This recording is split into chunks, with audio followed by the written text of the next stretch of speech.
Ticket to finale టాస్క్లు జరిగాయి అనమాట. అయితే ఫస్ట్ టాస్క్‌లో రీతు చౌదరి ఇంకా తనుజ గొడవైందనమాట. ఏంటంటే ఫస్ట్ తనుజ చెప్పింది.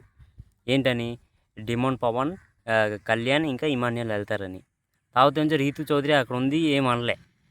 ఆలోచించుకుందంట అక్క. ఆలోచించుకొని తర్వాత గార్డెన్ ఏరియాలో వచ్చి నేను ఆళ్తా అన్నదనమాట. అంటే ఏంటి ఆలోచించింది రీతు అక్క? ఏంటి ఆలోచించిందంటే ఇప్పుడు అక్కడ స్ట్రాంగ్ కంటెస్టెంట్లు ఉన్నారు.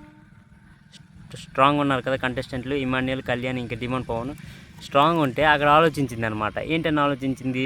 అక్కడ హాల్లో ఏం ఆలోచించింది? వీళ్ళు స్ట్రాంగ్ కంటెస్టెంట్లు కదా, వీళ్ళు ముగ్గురు ఆడని అని ఆలోచించింది.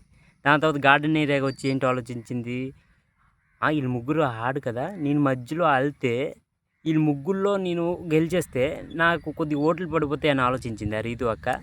దాని గురించి గొడవ పడిందా తనుజతో అని నాకు డౌట్ వేసింది అనమాట. అలాగే గొడవ పడి ఉంటుంది రీతు అక్క. అంటే సోఫా దగ్గర ఏం అనలేదు, ఆలోచించడానికి టైం దొరకాలట. ఏం ఆలోచిస్తుంది అక్కడ చెప్పండి? అది ఫ్లోలో వచ్చేయాలి, నేను కూడా ఆడతా అని. ఫ్లోలో ఏం రాలే, ఆలోచించుకుందంట. అంటే నేను ఇక్కడ మంచి ఎఫర్ట్స్ ఇస్తే నాకు ఓట్లు పడవచ్చు. బాగా కల్కులేషన్తో ఆడుతుంది రీతు అక్క. మ్యాథ్ రాకపోయినా బాగానే ఆడుతుంది.